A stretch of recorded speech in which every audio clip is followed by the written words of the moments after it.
let's officially kick off today's masterclass. And so let me officially say welcome to the Agile Leader. And today we're focusing on removing roadblocks to your goals. Just consider that title there for a moment, removing roadblocks to your goals. Well, we'll get to the roadblocks piece and the removing the roadblocks aspect, but first, let's get focused in on the goals.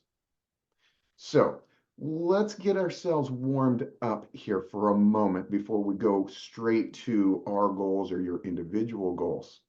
And my first question to you is this. And by the way, Jamie will put this question into the chat, so it's on the screen, but it'll also be in your chat. When you think of expert levels of leadership, management, performance, communication, collaboration, cultural development, etc. And by the way, feel free to expand upon that. I'm just thinking from a business perspective and in my working with lots of different teams and companies. What are leaders? What are owners? What are they looking for? What's often a topic of conversation. So I offered a few. If I missed it for you and what's most important to you, well, then you fill it in, right? But when thinking about these sorts of things, what standards come to mind? What does masterful, extraordinary, expert levels of these sorts of things look like? Give you a moment. Come up with your own answer to that.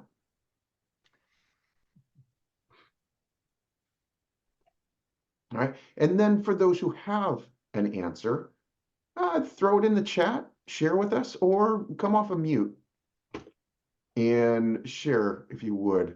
Love to hear a few of your voices. Let's just get warmed up here today. Yeah, Carol, bring it on in. So I think of being calm and centered and effective and doing exactly what is needed and no more. Okay. Perfect. Let's hear a few more.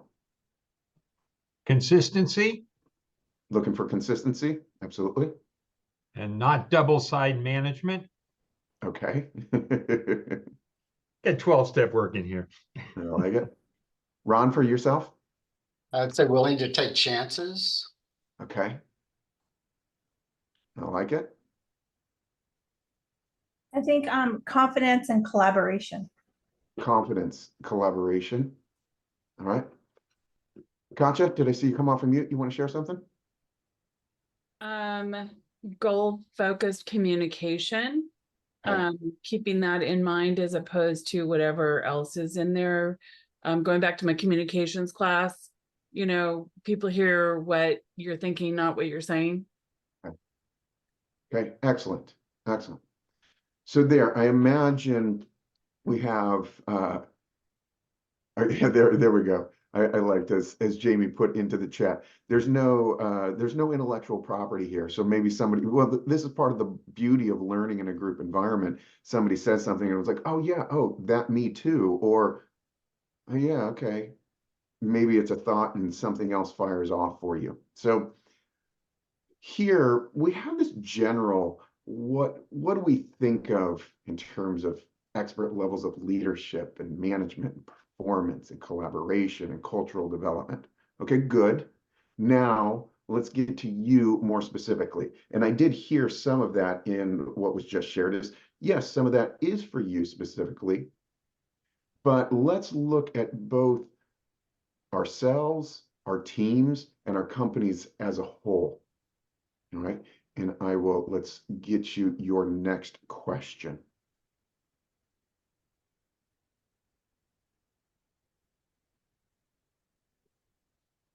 Let's think about you personally and what's most important and where you're at currently, where your team, where your company is at. What would be the dynamic between team members and or the output if your company and your team were functioning at their best? What would you see?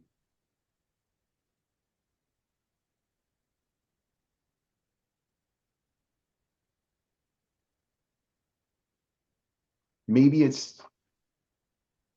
you have an idea that's beyond what your company, your team has ever done before. maybe it's happened before, but it's really more of a rarity, or maybe it's fairly normal and you'd like to explore what's beyond that to see what's possible.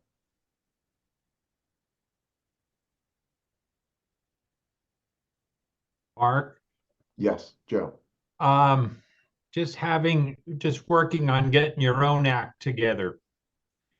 And hopefully other people will, and you can, then progress could be made. You know, my experience where it never happened. Yes, yes, absolutely. And I love, let's take Joe's comment and use it in support of all of our learning, is when we say progress, what specific progress are we looking for at this moment in ourselves, our teams, and our businesses? Honesty, Okay, Collaboration. collaboration, okay. And let's take that. If we were collaborating and we were being honest, and teams and individuals were being honest with one another, then what? Then what outcome does that produce? Success. I mean, it produces, I think, it improves the workplace, it improves the relationships, everybody is in sync, and it probably reduces stress. Okay, great. You're going to feel me push here for clarity.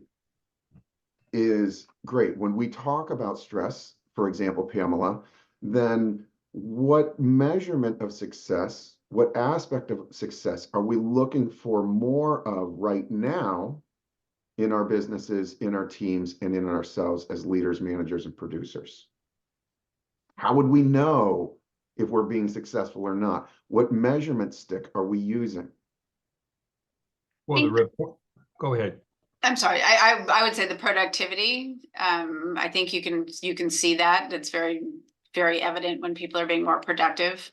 Okay, Rapport among people. okay. Okay, absolutely. Let's hear for others when we look at that, and I see a Kevin, clarity in the don't wants versus the wants. And when your team, when you and your team has that clarity, then what becomes possible that without that clarity is not. Let's drive this a little further down the road to see, so that what?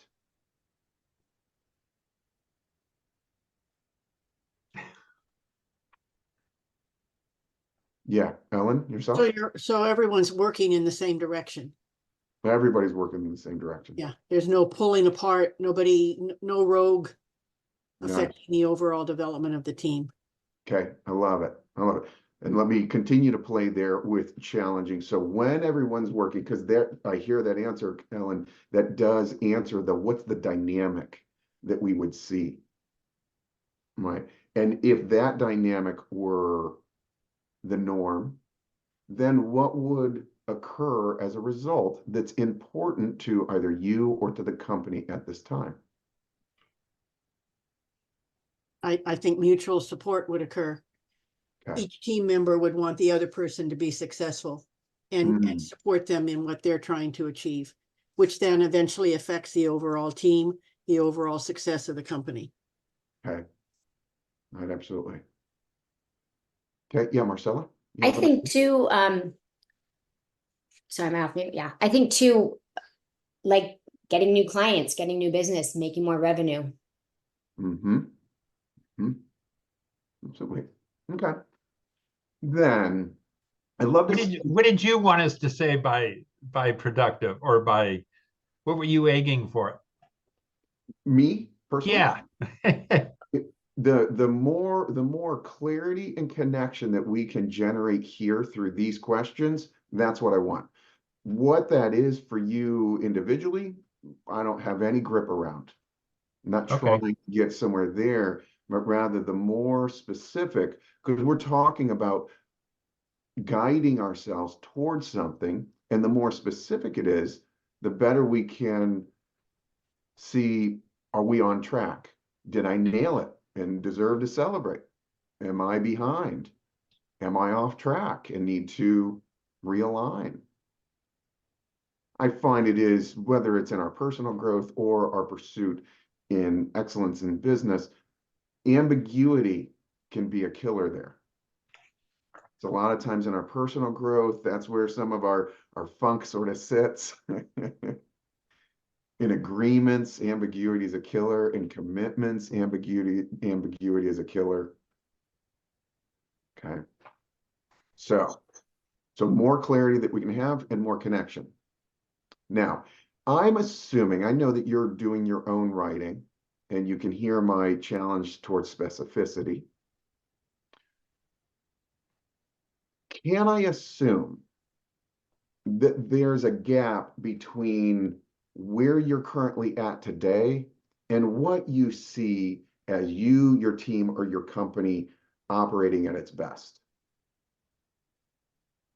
Okay, I want to check. I'm assuming, and I just want you to know, great, we can be knocking it out of the park, and yet we can see potential for even more. And that's now what we're going to be looking at. This doesn't suggest that there's bad or it's a problem. There's just a gap between what is today and what best or potential looks like. And since productive learning is all about creating extraordinary lives and businesses, well, we're going to talk about the gap between today and extraordinary. So I mentioned clarity and I also mentioned connection. And so let's talk about the why or the benefit from you. So I'm going to share in the screen. And again, Jamie will put this into the chat. Your next question: how is covering the current gap in achieving your ideal beneficial to you specifically? I realize we may be talking about team and there may also be company in this conversation, but for now, let's focus on you specifically. If you cover that gap and achieve your ideal, what does that get you that you want? And or what does that free you of that you don't want? You can think of both sides of that coin.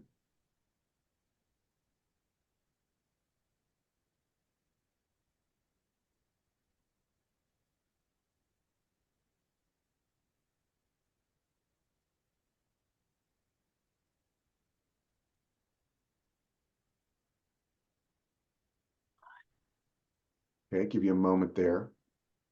Get connected to your answer. Of course, by the way, I should say, at any time that I'm asking questions, I love to see your answers in the chat.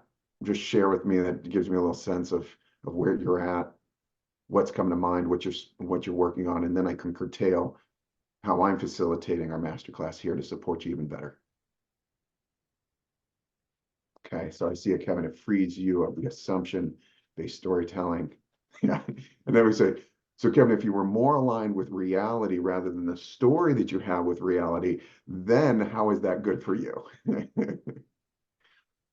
And sure enough, reduces stress and anxiety. Yeah, get you off the drama triangle. If we're off the drama triangle, we're probably more connected to our agency. We're more empowered. I love, by the way, I love to see how we do tend to have a negativity bias. That's just our mind. It focuses on things that are upsetting or are going to be problematic. So we get a lot of clarity around gets me away from, it makes me free from. And then perfect. I love, since we're working on motivation, that is the purpose of this question. If I said motivation or emotional connection to our specific goal, then we'll say, yeah, let's look at both sides. If it gets me free of one, then it connects me to the other. If it's not this, then what is it? You know, if I'm away from frustration and insecurity, then what does that make space for that allows it to come in?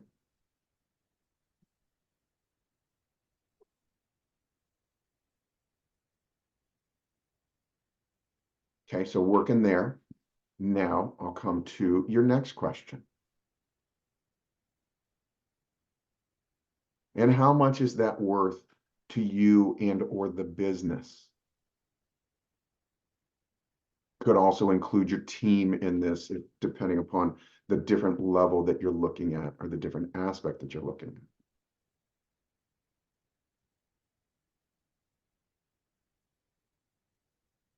So again, how much is that worth to you and or the business?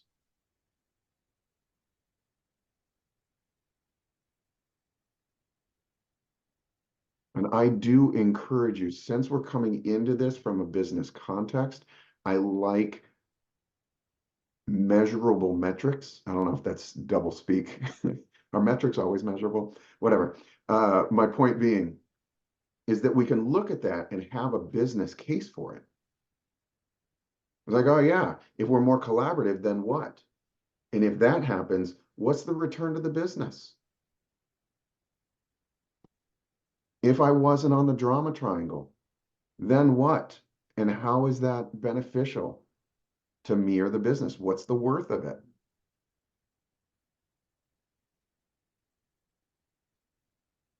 All right. Absolutely.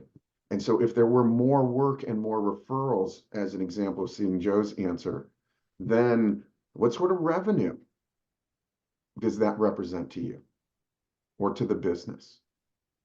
And I want to give a couple examples just as I'm thinking about this. They're examples that get me excited because I see the potential of pursuing our goals and doing this sort of work in a business context, in a leadership context, in a performance context. Then I'm thinking about a team that I work with, and they've done great work around clarity, alignment, and leading with confidence. And as a result, they generate greater enrollment and greater leadership within the entire company. So now the yoke of leadership or the weight of leadership just doesn't sit at the top, that leadership has flowed down into the organization. This has reduced confusion, infighting, apathy, right? Somebody just saying, well, tell me what to do. No, we've empowered. We're using all of the incredible thinking, creativity of teams to get things done and to solve problems. As a result, this company's doubled their size and staff. They've 5x their revenue, and they've opened up 2 additional service lines within the business. That's doing this work. Of another company that I'm thinking of, they have been awarded one of the best companies to work for. And they're doing a great job at providing support and clarity and facilitating individual responsibility. They hire very young, which is great. Good young talent, but that also means that there's some inexperience and there's some hesitation and power dynamics and things like that. So they've really worked to provide support that increases confidence, collaboration, communication, has really sped the learning curve. There's another interesting thing that when I look at, and so why is that beneficial? Yes, there's the upside, but they're also protecting against the downside. This is a company that's growing pretty quickly. They're using recruiting services to find their people. And that can be, let's say they're paying 50% of the first year's salary. If they put all this effort into teaching and learning and onboarding and then lose one of them, that's money straight out the door. I mean, we're talking 60 grand per person. They're hiring 10 people per year. So this work is not only getting the upside, but it's protecting against a $600,000 loss. Retention can be huge, right? And we're just protecting against the loss of recruiting fees, let alone all the impact that occurs when we put all this effort in, we didn't get a return on it, and instead, right now there's disruption and different things like that. Okay, I'm curious here then, and then we'll move on. Any comments around what it's worth to you, what it's worth to the business? Because I know there's lots of other things to pay attention to. It's so much money, yes, in general. Any comments or thoughts that you want to share before we move on? because this is where I'm about to wrap up our piece on I mentioned roadblocks to your goals. So here we're focused on the goals. We have some connection to what we want. We have connection to why we want it. We have connection to why it's worth going for it. So we have some of that goal. Of course, we have a limited amount of time here. There's lots more to do, lots more work to do on goals, but I bet each of you, or actually if I can I give a thumbs up that will tell me it's okay to move from here. You have some sense of I know what I'm going for, I know why I'm going for it, and I know it's worth going for it. Are you there? Okay, perfect, thank you. Then from here, let's look at the roadblock element. Before we go directly into this, let me provide a bit of a framework. I want us all thinking along the same lines. First, I need to lay down this premise that says anything that's showing up in our lives, on our teams, or in our businesses, we may not be 100% responsible, and likely we are not 100% responsible for it. However, anything showing up in my life, on my team, or in my business, I have at least 1% responsibility. All right, I'm seeing your head shake, so apparently I'm amongst like-minded peers. And if I said 1%, do you imagine there might be 2%?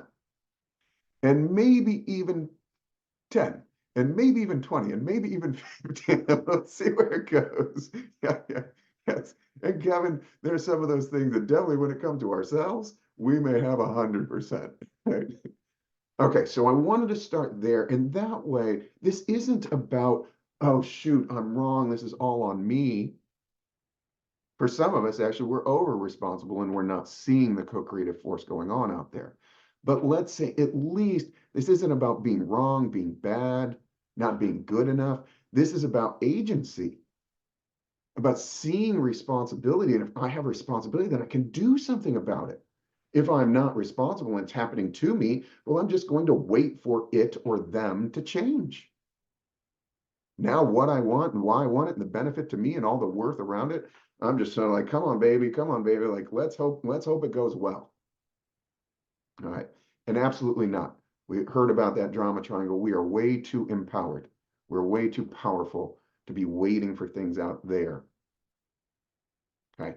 So from here, then I want to share my second framework with you, which is our mind model. Some of you have seen this before. Maybe for some of you, it's the first time, but this becomes pretty interesting. So I'm moving some things around on my screen. There we go.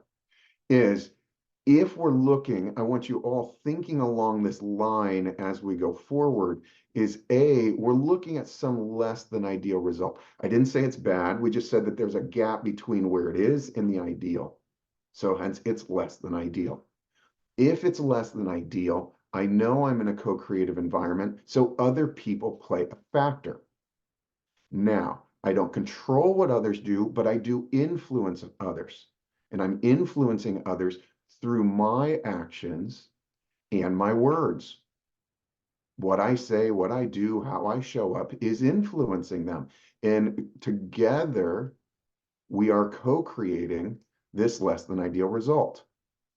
As we investigate this further, we want to go further upstream to say everybody does what they do because it makes sense to them to do it, including myself. So when I show up in ways that are not ideal, there's some fuel and there's some thinking that is leading me to speak, behave, show up, etc., in the way in which I'm showing up.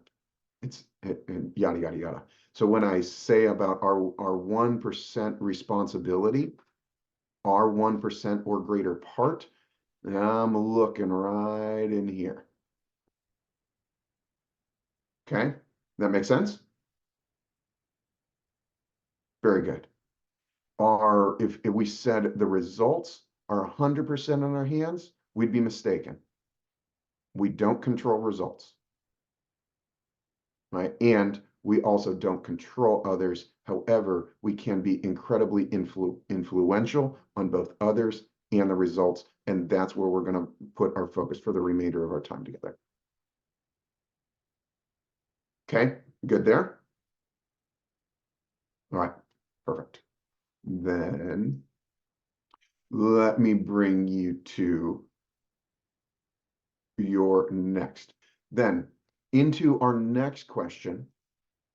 Since we're looking at our less than ideal results and we've been willing to search for our part, then let's ask the question. What are you doing or what are you not doing that is keeping your desire or ideal from being more fully realized? I want more collaboration on my team. Great. What am I doing? I'm looking for everybody to be in sync and in line. Okay. What am I doing or what am I not doing that is facilitating or contributing to the way it currently is? See if you can identify at least 3 things.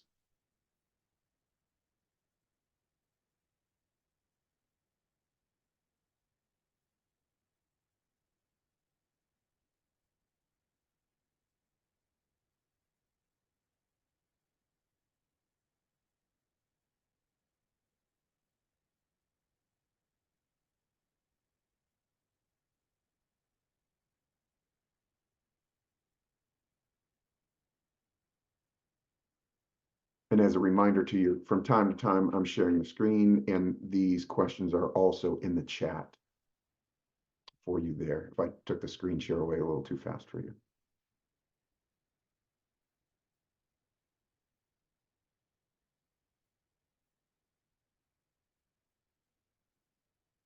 Okay, perfect. And I'm seeing some of your answers come through in the chat. Okay. And I see, and I love, Brenda, as you mentioned in there, that some of it, if you would, is the result, and some of it is the cause. So imagine the fear of technology is leading you to do or to not do what? And the lack of focus leads you to do or not do what? And overwhelm may be a result, right? So I'm doing or not doing something and I ended up overwhelmed, or maybe it's overwhelmed is it more at the beginning, and that leads me to do or not do. Right. And sure enough, like Marie says, saying yes too often. Right. No clear plan. I like it. I see it in leaders that I work with. Sometimes they're more into executing their work. They're in the doing instead of the leading. And then, okay, I got to get this stuff off my plate. They delegate, but the way they delegate is ineffective. They're not clear. They don't generate agreement. They don't check in. They don't circle back to check in until at the very end when it's actually due. So there's no time. If it's off in some way, there's no time to correct. These are some of the things as examples of what we're looking for. What's our part in this? And again, just keep in mind, maybe I should say that with a higher level of excitement or joy, like what's our part? It's like, oh, what's our part? This is not like you're bad. No, not that. So I'm like, oh, cool. I see what I'm doing. Oh, interesting. Yeah. Huh, I get a little caught in there from time to time. Okay. Yes. All right. So here, what I want to do, and I just realized I'm having a risk. I'm not sure if Lilith and Steve, because I don't see you. No, perfect. I'm going to put you in the same room. Here's what I'm about to do. I want you to get together with, perfect. Thank you, Lilith. I see you coming on. I want you to talk this out with one of your peers here. I'm going to put you in a breakout room. I'm going to put you in the breakout room. It's going to be short, just about 2 minutes, but just an opportunity to talk it out a little further. Yes, there's what you've written. Expand on what you've written. Opportunity to talk that through. Also, as you listen, what your peer is sharing may also spark some other things for you, like, no, actually, and this is where our learning can be done, because we can learn through where we're similar, and we can also learn through where we're different. Like, oh, I don't do that, but I do blank, blank, blank. Might you fill it in? Okay, so I'm going to put you in a breakout rooms, 2 minutes per person, share, listen. By the way, as we're listening, our job is not to solve. Our job is not to advise. Not, well, have you tried? None of that. Our job is to listen with empathy so that we understand the other. Maybe there's a question for clarity if needed, but it's really understanding and having someone have the experience of being seen, heard, and understood. Okay, good there? Very good. Then let me put you into breakout rooms. Where do my breakout rooms go? And I'll send you a little chime when we hit our 2 minutes and it's time to switch. Okay, thumbs up if you're good to go. Clear direction. Awesome. Into breakout rooms you go. And you'll have to accept my invitation. Okay, so we're back. There had an opportunity to share with a peer. I know sometimes coming out of those break rooms is kind of this funny thing too. You get like sucked through the wormhole. Like, bloop, never mind that conversation. Like, oops, didn't have an opportunity to finish that thought. I get you. I get you. Okay, so here I want to take about 15 minutes and I want to open this up for some conversation and some sharing with you. For those of you who've been around productive learning, you're familiar with this. You know that while we typically do a lot of our work in a group environment, to utilize and gain the advantage of group creativity. Oops. Mark, I accidentally muted you, sorry. I was trying to mute whoever had background noise and I accidentally muted you. Yeah, apparently what I was saying wasn't all that important. So You moving along. But in this case, yes, so we can learn through being in the group, and part of it is while we are all different, very often we'll find that we have more similarities than we have differences. So here, let's take an opportunity to dig in a little further. And in this case, as I say, dig in a little further, well, you may see some of what we're talking about for yourself. If I said see, have some clarity around, okay, how's this working? What's going on? But maybe there's a piece that feels incomplete. Or maybe as you're looking at this, you have some feeling of stuck, or maybe you have a question. Or maybe you feel like you see it clearly, but you have some anxiety, or you notice that there's some resistance that comes up with what you're writing or what you're noticing. I'm not sure. These are just some examples that I would imagine if I'm sitting in your seat. I say, yeah, Mark, actually, let me ask a question. I want to bring this up and let's investigate a little further. Okay, so I want to open this up to you. And let's hear, what do you see in your writing, in your process? Is there some area here that I could be of greater support? Kevin, you got something on your mind? Yeah, I think I can go down the path of telling you where it's affecting me and blocking me. But more importantly, I would maybe what I can probably get out of this most from you is if, like, I know I have these tendencies, recognizing the faults, as most people are all recognizing faults. I want to build a relationship with that's positive instead of negative, that causes me to have that roadblock. And I'm wondering what advice you might have for some people, like, hey, learn to have a relationship with the faults that we all have, instead of finding it being binding, prisoning, and all the other things that are associated as a negative. Yeah, absolutely. Absolutely. Kevin, let's speak to this specifically for you. Sure. Or by the way, we could probably all get on board with Kevin, or at least I can. And if I can, I bet you can, others as well. we have seen things that we see. Of course, we have strengths, and then we have weaknesses, or we have faults, or we have areas that we're working on growing. And even though, but they're in but they're in progress. So sometimes we fail, or we miss it, or we blow it. Okay, great. And then our relationship, or how we relate to that, some of the internal dialogue, some of the way that we feel about it, our willingness to lean into it. Sometimes we can run into some problems there, right? I'm imagining Kevin and I are not the only one. Would that be true? Yeah, what do you know? We got people stuff going on here. So Kevin, for you specifically, what is, when you're looking at your faults, what are we talking about here? Well, what I kind of wrote was I'm recognizing that in this exercise that I have a fear of confrontation, which then causes me then to not give clarity to many others, which then takes me to the path of being the hero approach. Like, I can do it. I'll do it. I don't want to confront, so I'll do it. Right. So I know this is a tendency and it's negative, but I want to learn tactically what can be realized is, hey, this is a fault of mine. I know I'm born with it. It's in it. I got it. I'm going to have a relationship with it, versus a path of saying, this is a fault, we need to fix it. And I never want to see it appear in my leadership style or any other communication I have with other peers in the future. And I know it's not going to happen. It's going to pop up. And I'm just looking for, I don't know, some communal feedback of like, hey, this is something we could address as an approach towards, it's always going to be there. Let's have a relationship with it in a positive way. Let's understand it's there and do something. And I'm wondering what advice you might have. Absolutely. And when you look, so I hear multiple different aspects, which that'll be my first thing.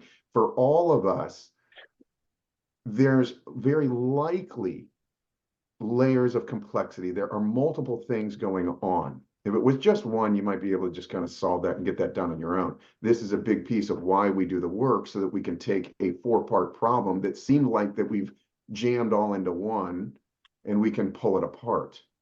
And then we can address each individual aspect. So Kevin, that'll be my first just broad general comment is, okay, there's a bunch of different pieces here. Let's pull them apart. All right. So let's say there's we could go at this at the, okay, I all the way to the end. I do it all and solve it. We could go earlier into the, I don't give clarity to others. We could go earlier into the, I have a fear of confrontation. We could also go all the way to the end, that after all of this happens, you observe the process and sequence, and then what judgment or what do you say or how do you relate yourself at that moment? Let's go to that end piece. After all of this has happened, it skipped through your awareness. You didn't catch it. You did what the less than ideal. What's your judgment? How do you feel about it? I kind of get to that point of thinking that it's not the ideal result, right? I mean, I'm at that point. That's how I'm feeling. I'm feeling,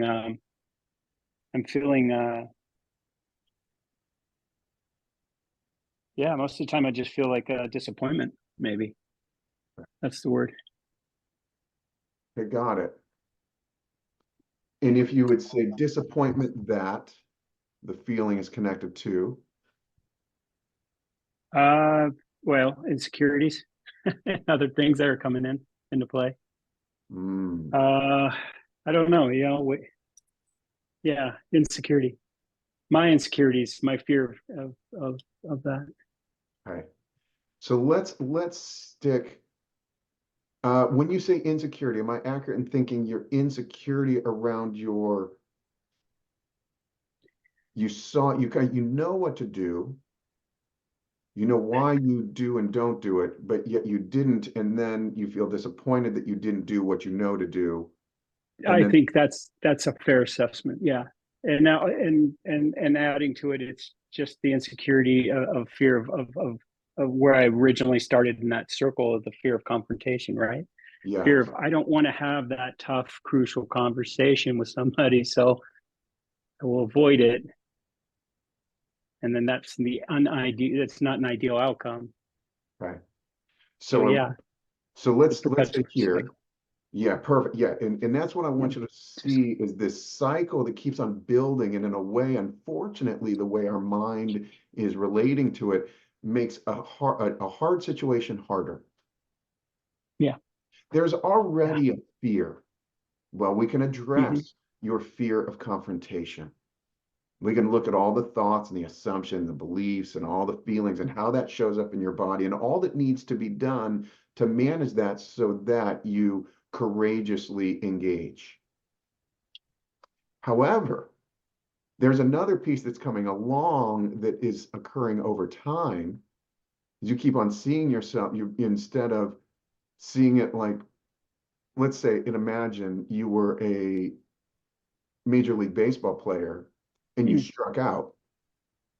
But truth is, you strike out 66% of the time, and you're still paid millions of dollars. So, okay, how does that person relate to striking out versus how do you relate to shirking from having a confrontation?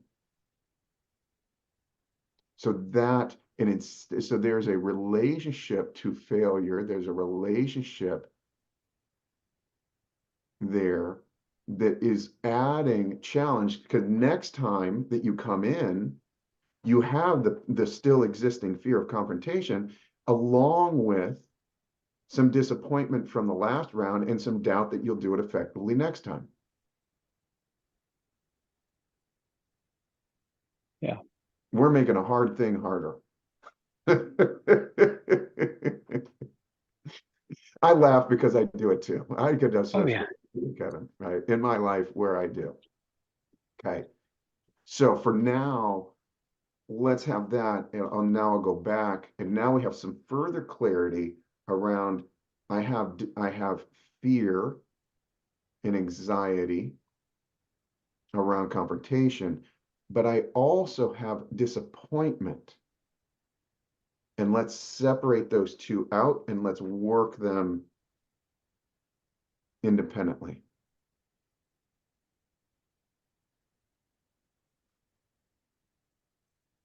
Okay? Okay.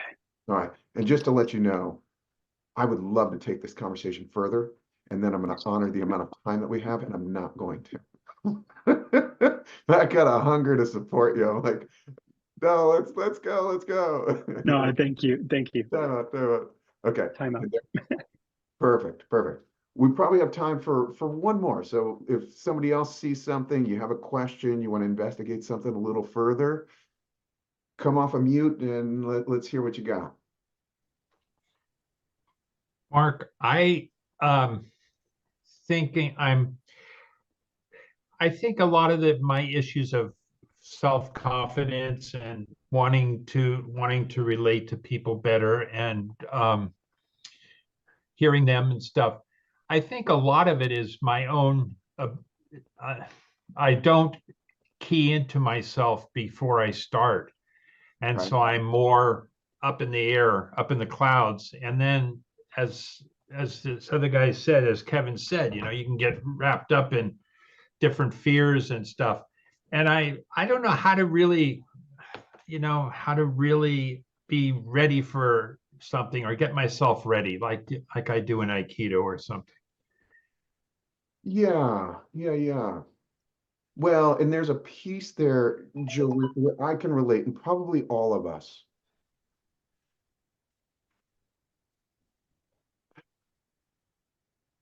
Some of it, and if I relate to what Kevin was just sharing, if we know to do things and we ourselves are not doing them, it probably won't feel good when we don't. So, and there's not a problem with that. You have fallen short of your own standard. That's not supposed to feel good. That's why we have things like values, missions, right? To guide us in our decision. When we don't, it shouldn't feel good. It's there to help to shift our behavior. However, Joe, there's a piece there that says, okay, I hear your own self-guidance, which is, hey, before I get started, warm up, get grounded. Before I engage, get grounded. All right, there's another piece here, which I'll say, great, follow your own direction. There's another piece here, however, that life is unpredictable.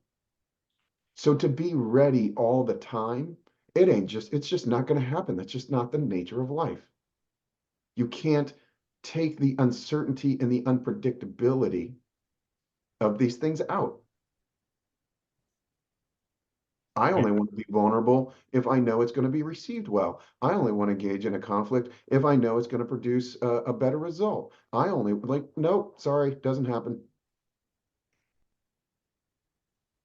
So from there, you may look at your ability to recover, or said differently, when that triggering thing fires off,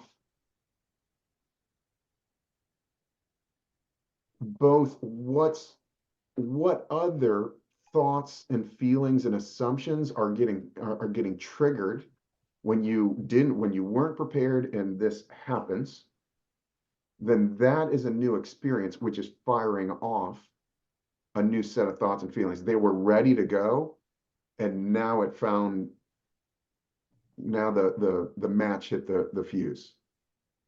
Secondly, is that we're very likely going to be looking for an antidote in terms of bringing up, we're going to calm that part in our body, which I know that you're good in your body.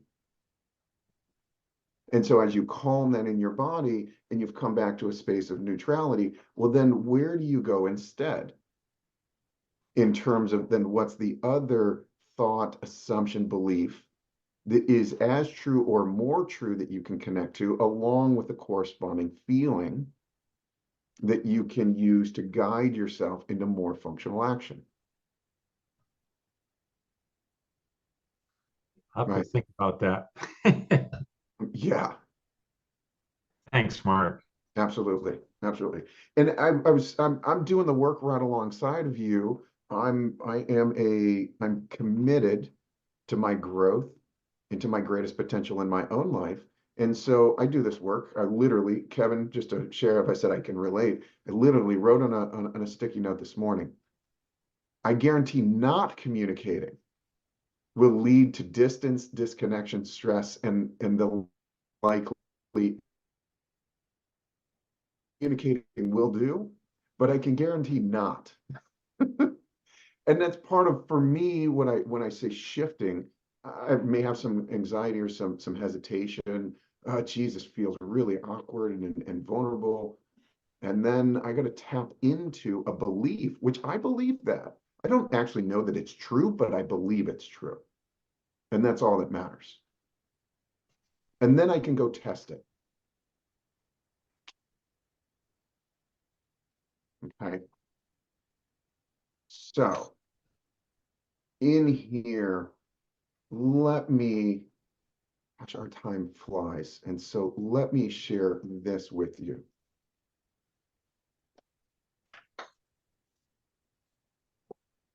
As you look underneath your problematic or undermining behaviors, you will see that there are feelings that fuel those less than ideal or as much as straight dysfunctional behaviors. You will also see that connected to those feelings are assumptions and beliefs and thoughts, ways of seeing the world. And here's the thing, any belief that remains unexamined, any belief that sits in our unconscious and goes unquestioned, is simply believed to be true. And then what's going to happen is you're going to prove it's true, because that mind loves to be right. This, by the way, I do not blame you or accuse you of, quite the contrary. Right? But what we're going to see is that we're going to either act in ways, again, very often reactively, unconsciously, we're going to react in ways that's going to prove that it's true. I'm going to engage in conflict, but when I engage in conflict, I'm going to fly off the handle. It's not going to go well. And what do you know? I have more evidence for why I don't engage in conflict. It never goes well. I would have been better just to do this myself. Right? Or we're going to see that we're going to avoid the situation where the initial assumption or belief could have been challenged. And since we avoided it, we're never going to generate evidence to the contrary. And then the mind says, see, it's true. How do I know? Because I don't have evidence that anything else is true.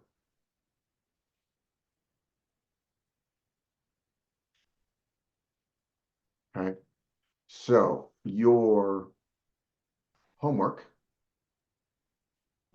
is to notice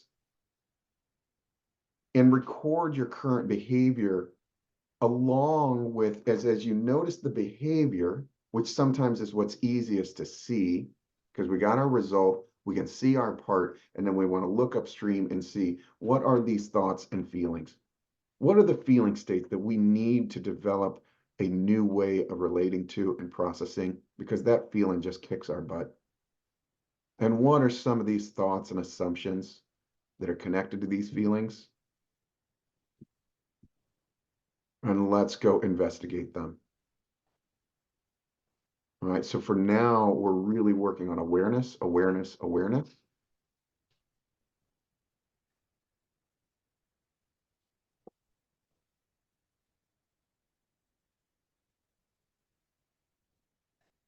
All right, and then with that awareness, now we'll have more information and we'll be able to more effectively guide ourselves. There's a piece here, by the way, I know for a lot of people that I've worked with, and shoot, now I've been doing this I've been in this industry for 23 years. And I have worked, I would say a lot of times what I find is we see something that is not working and we want to get rid of it. Make this go away. And instead of it going away, by the way, it's there for a damn good reason. So if we just try to get rid of it, we may throw the baby out with the bathwater. Let's actually go in and do a more thorough job to understand what is actually going on that's having me show up this way. As I said, everybody does what they do because it makes sense to them to do it. Let's investigate that. Some of that thinking and some of that way may not be off. It may just be misapplied. Right. So let's do a more thorough job rather than just trying to do some disciplined behavior modification. Right. As we're going upstream and we're looking more under the hood or more into ourselves, we'll be able to address the underlying causes so that then the behavior that you're looking for to influence others to co-creatively generate the result that you're shooting for will not be something that you need to power over the top of or discipline yourself. You will be the person for whom doing those sorts of things is natural. That's what we're shooting for. And that, I would say, is the promise of doing this deeper work. Otherwise, you'll work your ass off and get some short-term results, and then the other stuff will come back eventually. Old habits die hard. Okay. So, a quick recap here. We started with bringing to mind what the highest levels of leadership and performance and teamwork and culture look like. Then we envisioned those within our own teams and our own companies. We envision and imagine the output that would result and how that would benefit ourselves individually and our teams and companies. Then we took the next step and we identified the things that we may be or may not be doing that are contributing to this less than ideal result, creating a roadblock to what we say we ideally want. We have our goals and we have the roadblocks to our goals. Then we got really curious and we had some opportunity to explore what's connected to or driving our undermining behavior. And while our exploration was done here, only just with two folks, hopefully we've all been able to learn from one another or how we're similar or how we're different. And then with greater clarity and greater understanding, now we've tasked ourselves with bringing greater awareness to watch for it as it surfaces and impacts our lives. Sometimes the awareness of itself will enable us to simply shift. Other times the awareness will give us what we need to do the deeper work. We'll have to see how that works for you. Okay? So, with that, I will say there is clearly more work to be done for myself, for you, and for every single human that I've ever met. We are on the journey of mastery. So there's layers and there's levels to all of this. If conversations like this, deep inquiry, personal responsibility, deeper understanding, greater compassion, if this sort of thing, and looking at how that expresses itself in your business, in your management, in your leadership, right? We know all of this we don't really, we're looking at, we could say this is a business problem, but really what we have is we have a personal piece expressing itself in a business context. That's where I don't find a lot of distinguishing difference between personal growth and leadership and business development. We're working on the person, and for all of you, you're working on your person, right? So I will share, I want to share this as my final quote to you. I thought it was great from Patrick Lencioni, the author of The 5 Dysfunctions of a Team. He said, leaders must either, you have a choice, either invest a reasonable amount of time attending to fears and feelings, or squander an unreasonable amount of time trying to manage ineffective and unproductive behavior. The choice is yours. I'm like, let's go the cheap and easy route. Let's dig in and investigate this stuff. All right. So on that note, let me give you an offer as we wrap up. I want to offer my individual time. I want to offer you my attention, and I want to offer you my expertise in investigating this at deeper levels within yourself. I want you to knock it out of the park. I want you to get your goals, and I want you to have an awesome time pursuing it and an amazing experience achieving it. And from there, do I have this? I think Jamie will put this in the link. Jamie will put a link that will allow you to book a free 30-minute coaching session with me. And here we had an opportunity to dig in a little bit with a couple individuals. I would happily offer my support for each of you to dig into this a little bit more. Okay, and there we'll see, we'll kind of go where we need to go in our conversation. And we'll also see that, yes, in addition to my own individual personal support that I will provide, we have damn good use of your 30 minutes.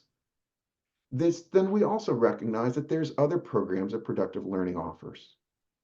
Maybe getting into a peer group in our conscious leadership circle, maybe bringing Productive Learning in to actually work with your team and do some corporate training or some executive team training or whole company training. Maybe that's appropriate. Maybe utilizing us for some more ongoing one-on-one coaching would be helpful.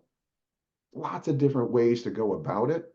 So our conversation will both look at, hey, what are you working on here? And let's drive some depth and movement forward there. And then you can let us know if we can support you any further beyond that. Sound good?